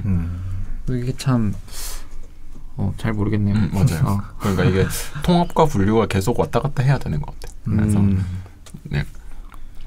그래도 계속 생기는 궁금증이 지금 저희가 뭐 노령 인구가 점점 많아지고 그걸 부양해야 되는 사람들이 점점 줄어들면서 나중에 저희가 그 정도 연금 수령을 할 나이가 되었을 때는 연금을 못 받을 거다. 그분들이 이제 부양할 비용, 사회적 비용이 너무 크다. 이제라고 얘기하는데 지금 우리가 분류지은 그 노인이라는 정의 그리고 생산 가능 인구라는 정의 이런 게 저는 이 지금 살고 있는 사람들의 기준에 맞춰서 그게 정의가 된 거라고 생각이 들거든요. 그럼 만약에 2050년이 됐을 때는 과연 그 정의가 지금이랑 정의가 같을까? 다시 그게 기준이 지금은 막 2025년 정말 위험한데 대한민국 엄청 노령화 초고령화 사회인데 했을 때 막상 2025년에 갔는데 50년에 갔는데 기준이 달라졌어. 세상에서 노령이라는 인구의 기준이. 그럼 다시 지금처럼 똑같지 않을까? 라는 생각이 요새 계속 들거든요. 그것도 분류니까. 그것도 1900년대는 그 연도에 맞게 분류, 2000년도에는 2000년도에 맞게, 2050년도에는 그 년도에 맞게. 이게 우리가 지금 그거를 못 받아들여서 이렇게 난리인가? 그때 큰일 날 거다. 그냥 지금의 기준으로 그 미래를 판단을 하는 거죠. 근데 사실은 지금의 기준이 그때 기준이랑 안 맞는 건데 계속 맞추려고 하다 보니 문제다 하는 거 같았거든요. 이 부분에 대해서는 혹시 어떻게? 이게 뭐 저희가 얘기해도 되는 그냥 궁금해가지고 그냥 주제가 굉장히 멀리 점핑을 했는데. 근데 그럴 수는 있을 맞아요. 거예요. 예를 들어 80세가 이제 정년퇴직으로 바뀐다. 그리고 인간이 뭐 진화한 건지 변이가 된 건지 해서 뭐 수명도 엄청 늘어나고 노화도 뭔가 좀 늦춰져서 그렇게 된다라고 하면 또 분류 체계가 바뀌고 그걸 바라보는 관점이 바뀔 수 있을 거예요. 그러니까 이게 기준과 통계의 문제일 수도 있을 것 같은데 출산율을 예로 들어보면 지금 저희가 인구가 계속 감소하고 있잖아요. 근데 출산 인원 인구가 출산의 숫자가 신생아의 수가 똑같다라고 생각을 하면 결론적으로 출산율은 상승하게 되잖아요. 인구는 감소하니까. 그래서 그런 좀 기준의 차이도 있는 것 같고 노령 인구도 마찬가지고 만약에 인구가 그냥 감소하는데 이제 그 와중에 이제 노령 인구는 동일하게 유지가 되는데 그렇게 된다라는 것도 차이가 있는 것 같고 당연히 이제 그 노령이라는 인구를 기준 짓는 것도 문제인 것 같고요. 그래서 여러 가지 문제가 좀 복합적으로 들어가 있는 것 같아요. 그래서 분류라는 것도 그렇게 여러 가지 기준이 들어가게 되는 부분일 수도 있겠다라는 생각도. 여기 책에서도 데이비드 조던이 하나의 기준으로만 이 이름을 짓지 않고 굉장히 여러 가지 이제 특징들을 뽑아내가지고 얘한테 이름을 부여를 하잖아요. 그래서 그런 것처럼 그런 것들을 뭐 어떻게 보면 그렇게 보면 또 이 조던의 삶의 자세가 괜찮은 걸지도. 굉장히 세세한 모든 것들을 다 뒤져보고 그제서야 이제 이거를 이름 짓는다라는 것도 보면 네 그럴 수도 있겠다 싶기는 하네요. 근데 뭐 어쨌든 분류라고 하는 게 기준은 항상 바뀌는 것 같고 이 책의 어떤 교훈으로 좀 다시 돌아보면 우리가 항상 의심하고 견제하고 그래야 된다라는 거고 그래서 아까 뭐 분기학 이야기도 했지만 그 분기학에서도 항상 그런 이야기를 해요. 지금의 분류는 지금 현재 우리가 이 시점의 지식 상태를 반영한 것인 거고 미래에 우리가 이게 계속해서 이제 뭐 지금 현실 세계를 완전히 정확히 반영한 기술로 지금 받아들여서는 안 되고 현재 그냥 우리가 이해한 수준에서 한 것이다 라는 정도로 이야기를 하거든요. 이제 그런 걸로 놓고 보면 당연히 이제 2050년이 되었을 때 그런 기준들은 분명히 바뀔 수 있을 것 같다. 우리가 그걸 유연하게 받아들여야 되는 게 아닌가. 사다리를 깨부셔야죠. 맞아. 네, 그렇게 이해를 해야 될 것 같다라는 생각이 좀 듭니다. 뭐 또 이제 다른 질문이 이제 슬 마무리를 해야 되겠죠. 마지막 질문으로 그러면 그 저희가 좀 공통적으로 나왔던 것 중에서 그 코페르니쿠스적 전환에 대해서 한번 생각을 해보면 좋을 것 같은데요. 여기서 이제 그 책에서는 코페르니쿠스가 별을 포기하고 우주를 얻었다라고 얘기를 했고 그 뒤에 이제 마무리되는 단계에서 물고기들을 포기하고 무엇을 얻었는지에 대해서 사람들이 이야기를 하잖아요. 그래서 우리도 뭔가 물고기를 포기한 게 있을까라는 걸 한번 생각을 해보면 좋을 것 같고 만약에 포기하기 어려운 물고기가 있다면 어떤 게 있을까 또 한번 생각을 해보면 좋을 것 같아요. 그래서 저도 이제 이게 궁금해서 저도 질문을 달았는데 저는 모르겠더라고요. 그 나에 대해서 모르겠어서 제 여러분의 생각을 듣고 싶어서 질문을 썼어요. 그러니까 아니면은 이렇게 한번 생각을 해볼까요? 우리도 이 룰루 밀러의 인터뷰가 되어서 물고기가 없다는 이야기를 들었을 때 어떤 느낌일지 한번 얘기를 해보는 걸로 할까요? 제가 만약에 스타 조던이고 살아있는 동안에 뭐 그런 얘기가 나왔다라고 하면 그러면 저는 그래 물고기는 없어? 그럼 이 책은 이렇게 바꿔야 돼? 하고 그냥 바꿨을 것 같아. 그냥 그걸 받아들였을 것 같아. 그게 좀 타당하다고 느껴졌다면. 그래서 저한테는 그냥 새로운 발견이고 새로운 지식이고 새롭게 나의 연구를 재조직화할 수 있는 그냥 일? 그 정도였을 것 같은데 근데 이제 여기에 있는 데이비 스타 조던은 물고기 없다라고 하는 건 자신이 전체 부정당하는 기분이지 않았을까. 그래서 저도 조던은 못 받아들였을 것 같아요. 근데, 만약에 저는 조던이었으면 그래 네 논리가 뭐야? 한번 말해봐. 그래서 한번 대입을 해볼 것 같아요. 그래 네 논리가 정당하면 내가 잘못했네. 근데 그 논리에 이제 허점이 보이면 계속 파고들겠죠. 왜 그렇게 생각해? 난 이렇게 생각하는데 막 이런 식으로 계속 합의점을 찾아갈 것 같아요. 근데 제가 생각했을 때는 이 사람들은 방패가 너무 두터워졌기 때문에 이 아가씨가 그 진화론을 받아들이지 못했듯 아마 조던도 살아있었을 때 그랬으면 이 분류 체계를 받아들이지 못했을 것 같고 일단 뭐 저에게 그 이제 이 룰루 밀러가 이제 그냥 그 얘기를 처음 해줬다. 사실 이 책이 처음 해준 책이기도 하니까 그랬을 때 저는 받아들이긴 받아들였을 것 충분히 뭐 쉽게 받아들였을 것 같아요. 근데 이제 그것에 대한 인생의 의미는 한참 고민해봐야 되지 않을까 그런 생각이 좀 듭니다. 저는 이제 이 책에 대해서 장르를 고민을 했던 포인트도 이 물고기가 존재하지 않는다라는 이야기를 들었을 때였어요. 그래서 물고기가 존재하지 않는다라는 그 물고기라는 분류가 존재하지 않는다. 근데 이 책도 장르를 되게 흐리죠. 그래서 장르는 사실 존재하지 않는 게 아닐까. 이 구분 자체가 의미 없는 게 아닐까라는 생각이 드는 거예요.